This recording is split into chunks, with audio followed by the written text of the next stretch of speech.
Olá pessoal, de volta com o nosso curso de Contabilidade e Finanças em Condomínio, nosso curso de Administração de Condomínio. Nessa aula nós vamos trabalhar a unidade 4, as aulas 8, 9 e 10. Hoje nessa aula nós vamos tratar aqui da auditoria, conceito, evolução, tipo de abrangência de auditoria, perfil do auditor.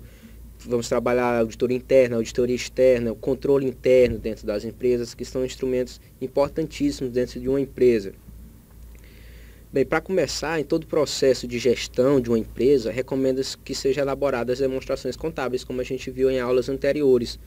Que essas demonstrações elas evidenciem de forma clara, objetiva e transparente o patrimônio das empresas e as operações que ocorrem dentro das empresas. Isso possibilita a interpretação por parte dos interessados nas informações. Um dos fundamentos básicos da auditoria é o de emitir a opinião sobre esses demonstrativos contábeis quanto à veracidade e à confiabilidade das informações pelo gestor. Então, a auditoria ela tem o objetivo de emitir uma opinião sobre esses dados, sobre esses demonstrativos contábeis, se eles representam com fidedignidade, se eles representam de forma clara, de forma objetiva, esses demonstrativos contábeis, como a gente vai ver nessa aula. Auditoria, mas o que é auditoria? Auditoria é um levantamento, é um estudo, é uma avaliação sistêmica das transações, procedimentos, rotinas e das demonstrações financeiras de uma entidade, objetivando mensurar a exatidão desses registros e das demonstrações financeiras delas decorrente, a fim de evitar situações que propiciem fraude, desfalques, erros de uma conduta dentro de uma empresa. A auditoria ela compreende a verificação do funcionamento do controle interno, da exatidão e da adequação das operações registradas, bem como dos comprovantes que regulamentam os direitos e deveres empresarial.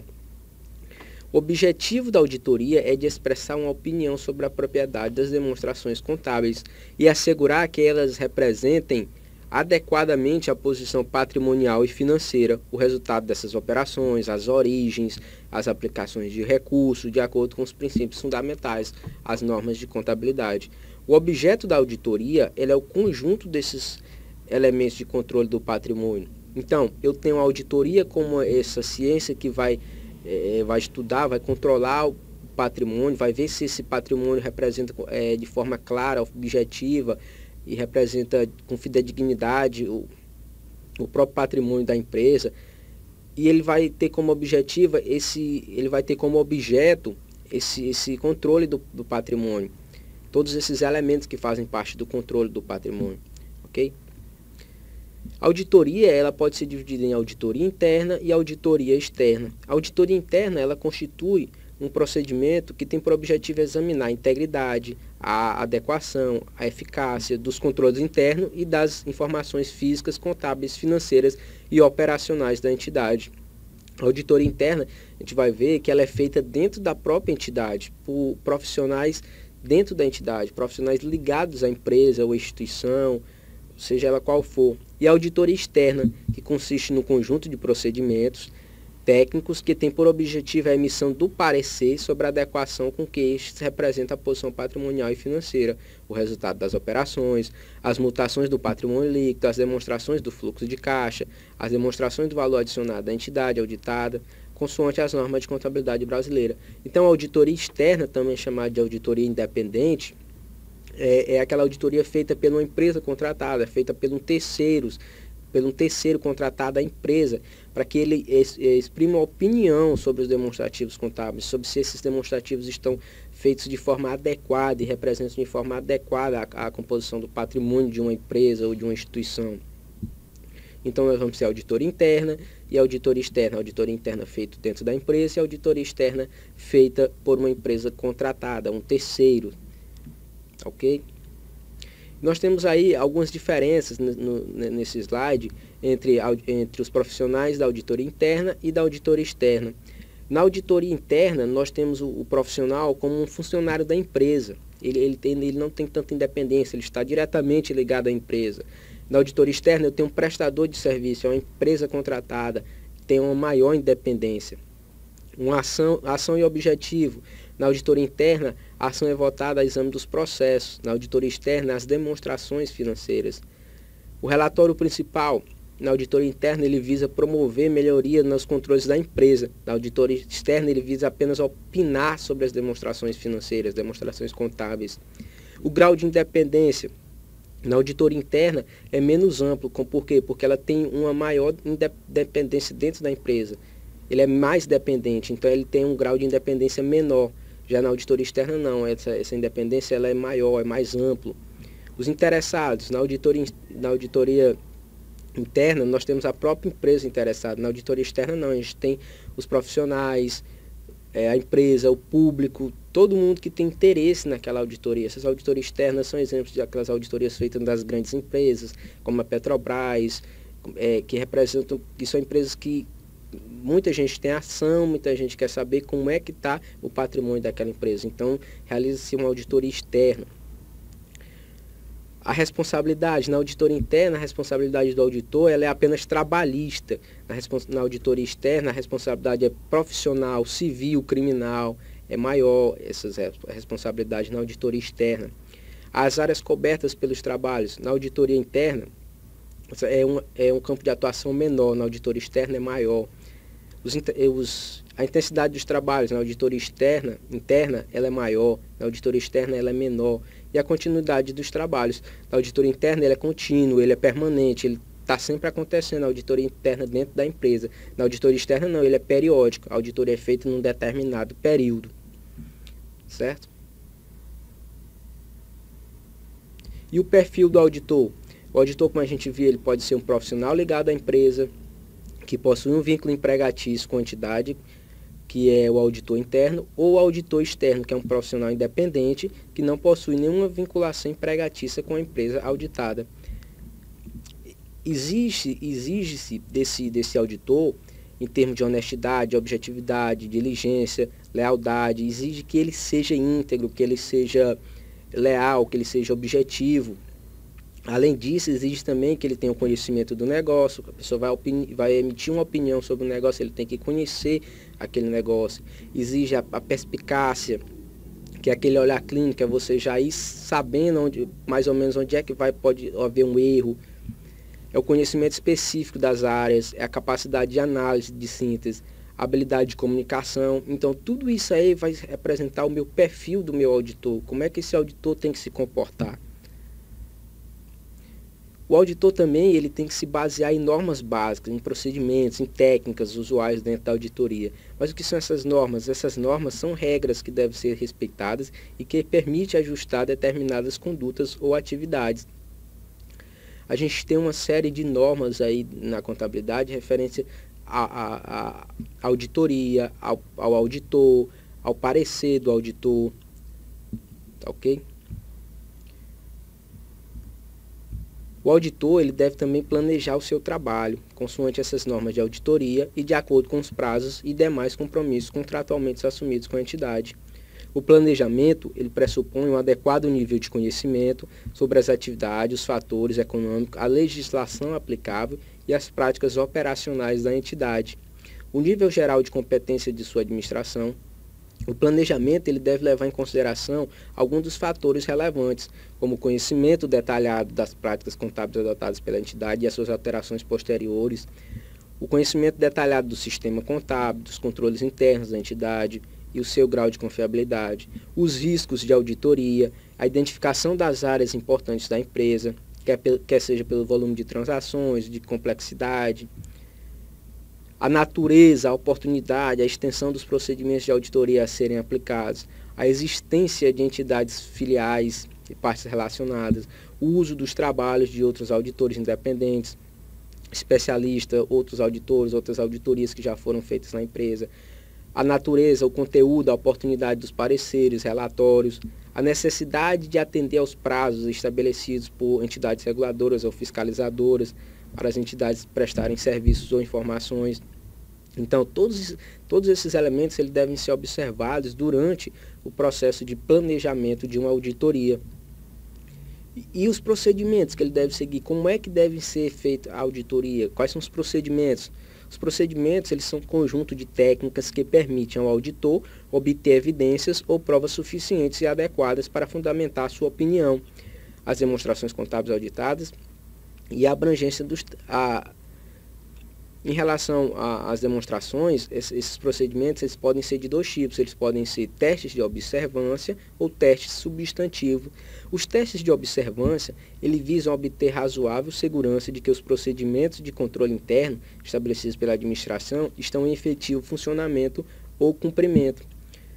Ou seja, os testes de observância, eles visam se observar o controle interno. Como é que está funcionando o controle interno da instituição? Ele está adequado? O que precisa corrigir? O que está faltando? Então, essa é a função dos testes de observância. Já os testes substantivos, ele visa a obtenção de evidência quanto à suficiência, quanto à exatidão, quanto à validade dos dados produzidos pelo sistema contábil. Ele pode ser dividido em testes de transações e saldos e procedimentos de revisão analítica. Então, os testes de substantivos, eles estão ligados ao próprio sistema contábil, a verificar a suficiência, a exatidão, a validade desses dados produzidos pelo sistema contábil. Então, nós temos os testes de observância ligados ao controle interno e os testes substantivos ligados ao controle do sistema contábil, ao controle da contabilidade dentro das instituições. E a gente utiliza também como procedimentos na aplicação dos testes de observância ou substantivo, alguns procedimentos técnicos básicos, como a inspeção, que a inspeção é a análise de registro de documentos, de ativos intangíveis. Eu tenho a observação, que é o acompanhamento dos processos ou procedimentos no momento da sua execução. A investigação e a confirmação, que é a obtenção de informações junto a pessoas ou entidades conhecedoras de transações dentro ou fora da entidade. Eu tenho o cálculo, que é a conferência da exatidão aritmética dos documentos. O cálculo é justamente essa comprovação se os cálculos foram feitos de forma correta. Eu tenho uma revisão analítica, que é a verificação do comportamento de valores significativos mediante índice de quocientes, quantidades absolutas ou outros meios, com vista à identificação de situação e tendências atípicas.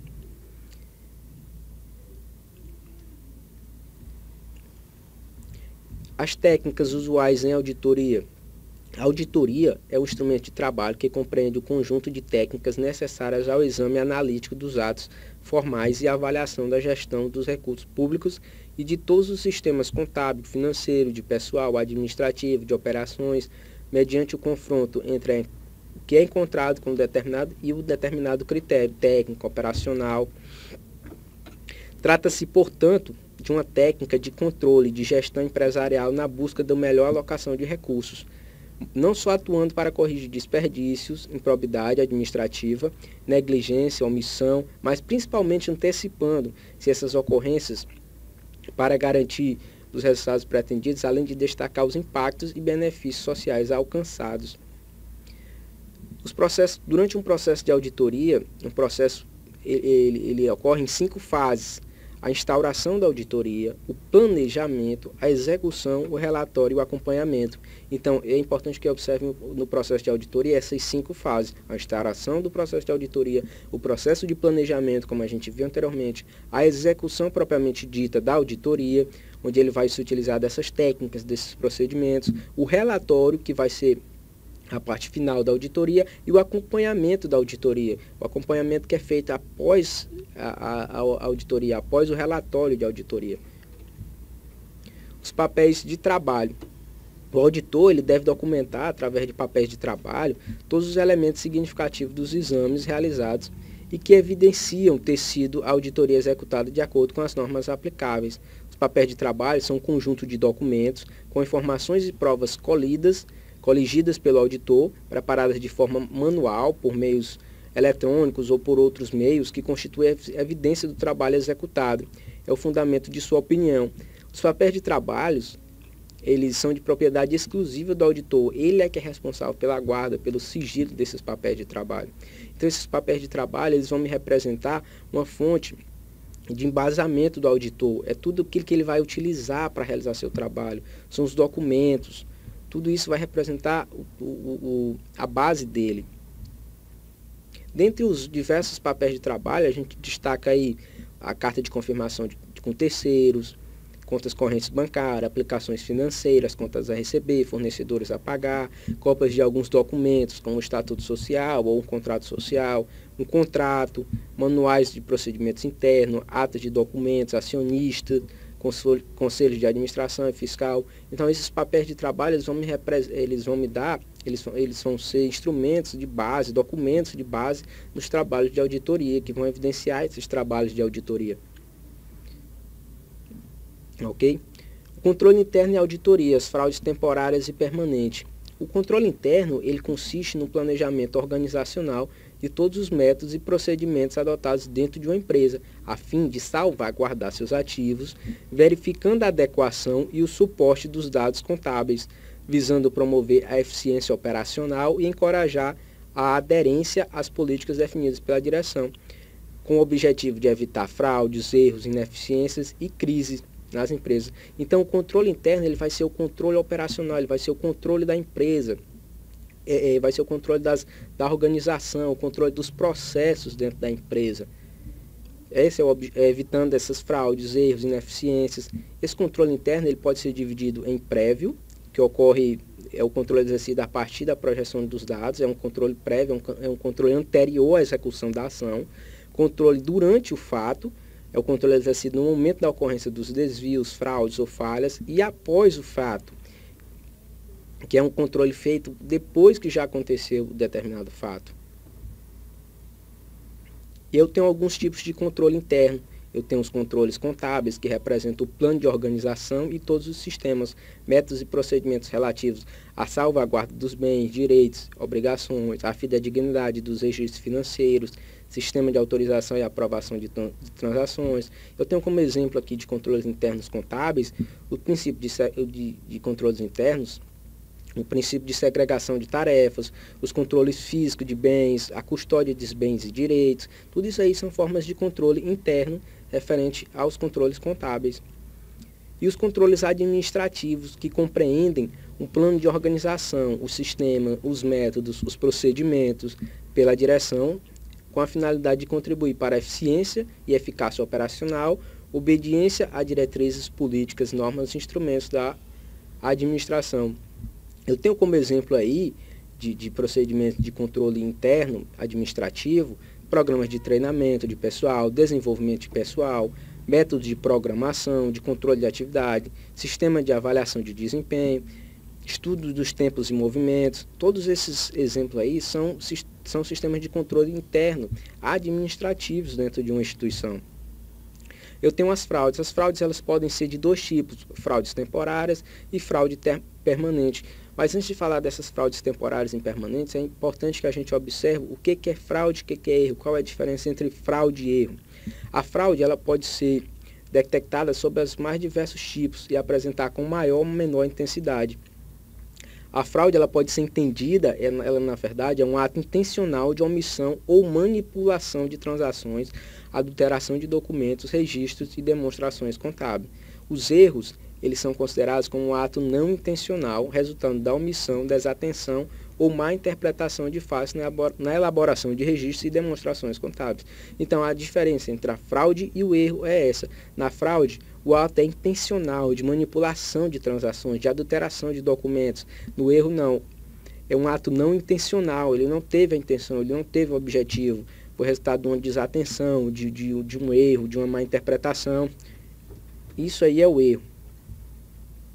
E as fraudes, elas podem ser temporárias ou permanentes. O desfalque temporário, ele ocorre quando o funcionário se apropria de um bem da empresa e não altera os registros da contabilidade, transferindo o ativo roubado para a despesa ou promovendo a sua baixa de ativo. Por exemplo, um funcionário, ele se apropria de um ativo que deixa de existir fisicamente, ou seja, ele se apropriou daquele ativo, o ativo não existe mais na empresa, e ao mesmo tempo ele continua sendo registrado nos demonstrativos da empresa, ele não deu baixa naquele ativo.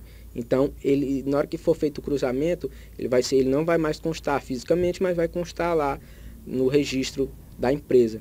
E o desfalque permanente ocorre quando um funcionário desvia um bem da empresa e modifica os registros contábeis, de forma que os registros existentes concordem com os valores registrados na contabilidade E para que aconteça esse tipo de desfalque, é necessário que o funcionário tenha acesso aos ativos e aos registros contábeis. Por isso é importante a segregação de funcional, de segregação de função. Um funcionário ele não pode trabalhar no caixa e não pode trabalhar com o controle de material, no almoxarifado. Ele não pode trabalhar na emissão de notas e trabalhar também no controle de almoxarifado, justamente para evitar esse desfalque.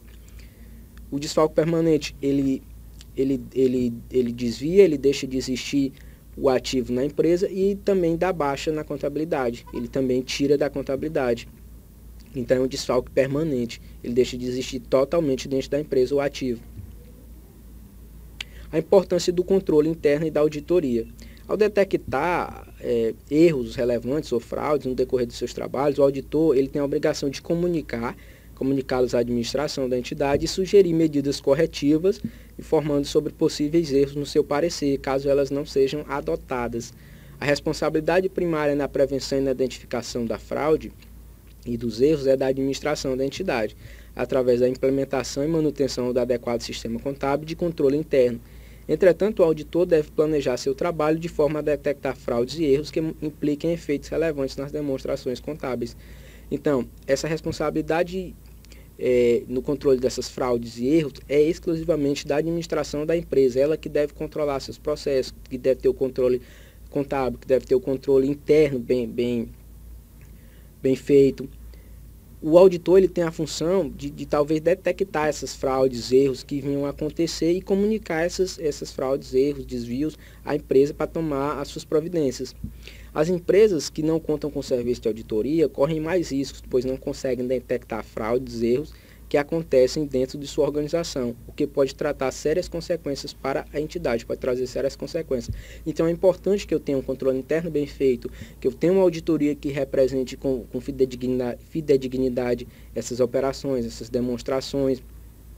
É importante para que eu tenha uma saúde financeira da minha empresa, eu tenho o meu planejamento financeiro, eu tenho esse controle interno, esse controle contábil, esse controle operacional das operações dentro da empresa. Ok? E aqui a gente encerra a nossa aula. Lembrando que qualquer dúvida vocês podem mandar para o meu e-mail ou discutir lá no fórum. Agradecendo aqui, a gente já encerrando o nosso curso, a gente agradece a paciência de vocês, a atenção de vocês. Muito obrigado e até um próximo encontro.